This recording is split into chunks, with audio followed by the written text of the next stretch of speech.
And good morning, my beautiful America. Welcome back to the All American Book Club. Ladies and gentlemen, we have a great surprise for you this morning. I'm honored to bring over the show for the first time Micah Lynn Hanson. We met at the National Religious Broadcasters. And if you guys are watching on the YouTube channel, you can see the beautiful Micah sitting right next to her. But I can't wait to dive into our conversation. You may have seen her on Great American Pure Flix. You may have seen her on other streaming services like Up Family or anything else of that nature, but she has very powerful films that came out this year and last year. So we're going to break it down for you here at the All American Book Club. And for all of those who love Pure Flix, just do yourself a favor and go download it for free for a week. And then you're going to say, I'm going to go ahead and buy the whole rest of the year because it's worth every minute. Okay, Micah, I'm so glad to have you guys here. Thank you so much for being here. Oh, thank you so much for having me. It was such a delight meeting you. I know. And just connecting and yeah. Well, it was fun because, for all of those who have followed the show, they knew NRB happened this past week and about 6,000 people attended. And you and I met in the exhibit hall where I had my booth for All American and then all of my book authors. And I honestly, poor thing, I scared you because I was walking by and I'm like, oh. And so we're going to joke a little bit, but I know you're from Divine Influencer. And I'm like, oh, it's her. And for anybody who knows what I'm talking about, the movie, you got to go check it out. But Micah, go tell them what you do on Divine Influencer, and then we'll talk about the important stuff. Okay. Divine Influencer is such a fun film. It is, I play not the nice girl though, which honestly is, in my opinion, more fun because like in real life, you want to be the good, nice person. At least I do. And so when you get to be kind of the nasty one, in pretend life, it's a ball. I don't know if that says something bad psychologically about me, but it's a blast. So, but the heart of the film is what true influence is, and that is caring for others like above yourself. And just you watch a young woman's journey. Lotta Silva, who plays Eden in The Chosen, she is the lead in this one, and she's just wonderful, and it's a great time. And my cat is knocking over my stand, so sorry about that. No, you're fine. You're fine. No, but it was kind of comical, and you do such a great job playing that different type of role. And then when I got to see you in Disciples in the Moonlight, I want to talk about that. I saw you and I'm like, oh, wait a second, it's her. It's her. And my husband and I could not get enough of the movie. It was like, okay, they should do a series. This actually could happen. So let's talk about Disciples in the Moonlight and how that was for you, both in a professional sense, from the active stance, but also real life today, like the personal aspect of faith. How was that for you as well? Well, I have a really interesting journey with Disciples in the Moonlight, actually. So I started, can you not, buddy? I started film acting back, I think it was like 2015, 2016. My very, very first self-tape audition ever, which for people who don't know, as an actor, you will record your audition and send it in instead of having to be there in person. It was for this film called Disciples in the Moonlight. Now I'm talking, this is like 10 years ago, right? And I was auditioning for this tiny little role. It was like one of the, I don't know, FBI agents or something like that. Didn't know anybody on the team. And then I got an email later on saying that thank you for your audition, but this project is being put on hold, and we'll reach back out if we start casting again. So fast forward, the way God used this film, it's funny because Brett is the director of the film, and he plays my husband in the film. And he likes to take full credit for my entire acting career because from that, what? Typical. He's been on the show before. I could totally see him doing that. Yes. Yes. So, because of that audition, years later, there was this other film called Like Arrows that was casting, and they hadn't found their lead female in their first round of auditions. And so they went to their script supervisor who had done some casting in the past. And they were like, do you know anybody? And because of my audition for Disciples in the Moonlight years before, somehow she remembered it, threw my name, like threw my hat in the ring. And I ended up booking that role in Like Arrows, which is a Kendrick brother film. Okay. And that film led me into the entire career I have today in the Christian industry. Mhm. And that film also God used to get me out of a really toxic relationship. Like there's so many things to it. So that piece alone, and then you fast forward, I mean, it was like 8 years after my initial audition. At that point, Brett Varvel and I had done a couple films together. I was good friends with him and his wife, and they start doing auditions for Disciples. Like Disciples in the Moonlight is going to happen. And it was just crazy because back then, I remember when I first saw the breakdown for Disciples back in like 2015, I was like, okay, but like this would never happen in America. Like that's kind of ridiculous. And then you look at like 2020 hit, and there was so much just upheaval just in the world and in particular in America. And we're like, oh, well, what if it did happen? You know, and this isn't meant to be any kind of conspiracy theory film. It really is, in my mind, a like, what would you do if this did happen? Because this is happening in China, in other countries around the world. Like, this is a very big reality for other people. So, what if it did happen in America?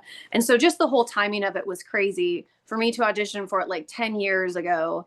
And then for like, you know, a one line character to being a big, much bigger part of the film and getting to play, you know, Brett's wife and being such a support in the mission that they go about and do in this film was such a crazy, cool, like only God could connect all of that, you know? Yes. And so that's like the lore for me being a part of Disciples. And it's just, yeah, just the timing of it, I think is obviously just such a God thing. It's crazy. Well, absolutely, because two examples. Before COVID, I did short-term mission work to China, Mm. Oh, and wow. we were able to get Bibles, and was definitely not the best way, but we had to basically go underground Yeah. with the church communities there. And then fast forward, what we're seeing in other countries around the world who have a ton of persecuted Christians, Hmm. and seeing the Bibles burned and seeing them persecuted for their faith. And you guys bring it to life for what could happen in the United Hmm. States.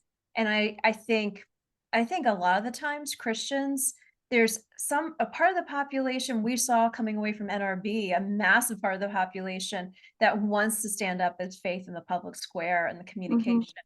And then there's the other side of the population that is almost asleep in the pews and Mm. has become so complacent. And is it going to take, are we going to be discerning enough to know that this could happen? And it's not conspiracy, because Right. if COVID didn't wake us up, what is going to wake us up? Mm. To see that persecution. You know, one thing I wanted to ask you, and I meant to ask you the other day at NRB, was, you know, what scripture inspires you personally in your walk? And then, you know, seeing your portrayal of Brett's wife in the movie and seeing you sitting down reading scripture, you weren't sure if he was going to come home or not after Mhm. what was happening. What has been that scripture that has guided you both personally and professionally? My life verse is First Peter 5:7, casting all your cares on him, for he cares for you. And Yeah. I feel like that's been such I have a whole, the reason for that is just my personal journey as a child. I was uh, born blind in one eye, and I had this whole journey of having to go through like patching as a child to strengthen my lazy blind eye. And I say all that to say that was my first experience with God in like a very personal way at a very young age. Was my mom would remind me as I was going through this, you know, I have a patch on my eye, I'm blind, I can't see anything, I can't do anything, you know, like just miserable as a, you know, little 7-year-old. And she would remind me, she's like, I can't take this burden, but you know, only Jesus can take it for you. You know, I can pray for you, but only Jesus can take your burden. And so I remember giving that burden to him, and my circumstance didn't change, but he changed something in me that made it able for me to have so much grace in that period. And I think that has been uh, a struggle for me because I can tend to be, you know, an anxious person. And I think even in the film, as Rachel, Right. she has to cast this all on her, all of her burdens, all of her fear, and you see her reading and you see her praying, because what else can you do when life is out of control, when situations are out of control, when you don't know what's going to happen? I mean, we have a choice, and you have the choice to try to control it all yourself. And I think that leads to, I think everybody can understand, whether you're a person of faith or not, like that's a lot, that's a heavy burden to carry, you know? And so I'm so grateful to have faith that I can give it to somebody so much bigger than me, who sees so much more than I see. You Mhm. know, they see the whole picture, and God, because I do believe he is a good, kind, loving, just God, I can give that to him. Not that I do it very well often, but that is the verse that carries me through. And even in this industry, as an actor, you don't have control over much. You are constantly job hunting. You're constantly having to prove yourself. You're constantly auditioning. And even if you are maybe the best person for the role, you may not get it because you may not have the connections. You may not have the large enough social media platform. You may not have exactly the right look. You may be too pretty. You may be too thin. You may, you know, it can be, there's so many things that you don't have control over. And so I think that's why you see so many, in particular women in the industry, having eating disorders, having relational issues, having so many, you know, plastic surgery and all of these things to try to like maintain this youthfulness. Not that there's anything wrong with those inherently, but if the underlying reason that you're doing those things is out of insecurity and a need to control something, I do think that is damaging. So yeah, that Absolutely. verse just, it encapsulates so much of my life and my journey. No, it's a complete submission. And I think, every day it's for me, and it's really hard Mhm. sometimes because we want to have that control. Yes. And whatever aspect of our life, that's really where the demons like to arise. But Oh and yeah. I think especially for women, yeah, I think yeah, control is very much a thing because we are physically weaker. Like that's just a reality. And I think it's easy for us to try to grasp control in other ways, you know, when yeah, it's, oh, I can't muscle my way through this. What can I do to control it? At least I yeah. know that for me. I can't speak for women in general, but for myself, I know that's an issue. No, absolutely. Well, I want to lead into that. You and Sherry Rigby are up to something that I did not realize until you sent me over your full bio. And I was studying it. I'm like, oh my word, there's just so many layers to this. And there are so many different women who I mentor. And I wish I had known about this sooner. And I'm like, I'm sending you guys there. If the opportunity arises, I'm thinking, you guys, this is so perfect for them because of just where they want to grow in their career. So Mhm. just tell us about this amazing organization that you have for women, and just really, how did you get involved? The whole bit. Again, just God, you know. So Sherry Rigby, who I'm sure a lot of your audience Yes. probably knows, she directed Divine Influencer. She's a director, actress, producer. She's incredible, just woman of God overall. And she has a ministry called The Women in My World. And it started back when she lived in LA. God just told her, like, she thought she was in LA, and she'll be the first one to say that. She's like, I thought I was in LA to become a star. I was gonna make it big. And she was there, and God was like, no, you're here for my women. And she's like, I'm a boy mom. I don't think so. Like, no, how about not? And she was like, no, you've got the wrong person, God. And he was like, no, you're here for my women. And so she did. She just started bringing women into her home. And the call God always told her was pray first and then praise me. And so now she has this. The Women in My World is now an organization that disciples, financially supports women, gets them resume building career opportunities. So, for instance, on Divine Influencer, the Women in My World sponsored and helped 7 women work on the set of Divine Influencer, from costume designers to makeup artists, just things like that. And like I said, we come alongside of them and discipleship first, and then also, you in this industry, to get the job you have to have experience, you have to have a resume that's going to, because there's so many amazing men in this industry that are competing for the same, you know, positions, especially if it's like a crew position. And so we take the mandate of the older women teaching the younger women very literal, and you know, we need to be there to support the women in this industry and help bring them up. And so that's what Sherry does. And I don't think I've said this so many times, but I honestly don't think I would still be in the industry if it wasn't for Sherry and just the Women in My World, and how I've gotten to help and just see other women that I've gotten to come alongside of through the women in my world, just to see their growth and their in the industry and spiritually and relationally and all of that. And it's just such a great thing. But I never would have met Sherry if I hadn't done Like Arrow's film that therefore Brett helped me get because of Disciples in the Moonlight audition, you know, that whole crazy full circle moment. Because I met Sherry on the set of Overcomer, which is the Kendrick brothers film. And they wouldn't have known about me if I hadn't done the film with them previously. And so, yeah, that's where I met her. And I ended up asking her to be my mentor. And before I did, I was like, can you ask somebody that? Like, can they say no? Like, I just really didn't know, but I just felt like I knew I had amazing people. I lived in Nashville, Tennessee at the time, and I had amazing women in my life who were part of like the music industry, but nobody who was an actor, nobody who got this side of the industry. And it has its very unique issues and challenges. And so when I met her, I was like, I knew I wanted a mentor in the industry. And it was really cool because when her and I did finally connect over coffee, she shared that she walked in the room that we met in this holding room on the film set. And when she walked in the room, God just told us, we hadn't even said a word to each other. God just told her, like, you're going to walk alongside this woman for the rest of her life. And she always says it. She's like, that's a long time, God, you sure? Yeah. So it was so cool because he called us to each other, you know, and I've learned so much and literally made the move to Georgia to work alongside her and learn from her professionally and just be a part of the ministry. And it's just been absolutely incredible.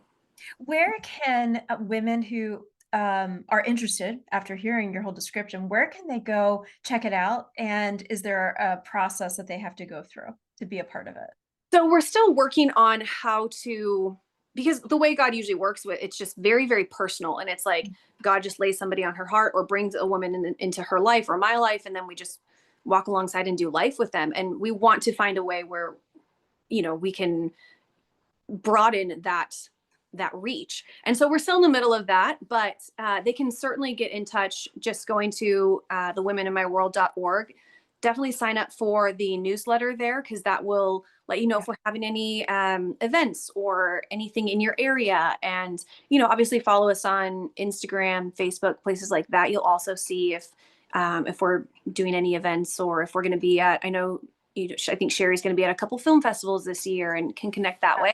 And she also posts a lot on social media, very encouraging things. Lots of, you know, prayers and things like that. And if you do sign up for the newsletter, if you're an actor, she has a free actor's guide that you get, which would have been so helpful if I would have had that when I first started, because there's so many things as an actor. I came from theater, and the language in theater acting versus film acting is very different in certain ways. And so, it's just she just tries to get things out there that aren't just spiritually edifying, but also just going to build up your career and make you competitive in this industry. Absolutely. One thing I want to share before we wrap, we are less than a minute away from wrapping, but Sherry was one of the interviews that Bill Abbott had on Great American Pure Flix, premium membership. So I'm just going to put it in one more punch. You guys have got to go get Pure Flix membership and get the premium channel, because then you get to see people like Sherry Rigby and yourself. And Bill brings on such powerful voices of faith and content. So anyway, that's my final push. But where can people get involved with you? I mean, obviously you're all over Instagram and you're in Facebook and a lot of other social pages, but where do you love to hang out and just love to have conversations with your audience? Definitely Instagram. I'm really bad on Facebook, so if you message me and I don't see it, I'm sorry. But definitely Instagram is where I'm probably the most active. I try to take really long breaks as well. Like I'll take a month off. So again, if I don't get back to you immediately, please don't take it personally. But I find it hard to manage myself on social media because I can have an addictive personality and I'll just get sucked right in. So I tend to take long breaks. But you know, when people reach out there, I always respond when I can and love to connect that way. Well, Micah Lynn Hanson, I'm so honored to know you, honored to call you friend, and excited to have you come back to the All American Book Club, because I know you have more in this powerful journey ahead of you. And as we head into the summer months, I know I'm pushing it just a little bit, but we have such a powerful, robust Easter and summer announcements coming to the All American Book Club, and we look forward to having you be a part of that. So well, I can't wait.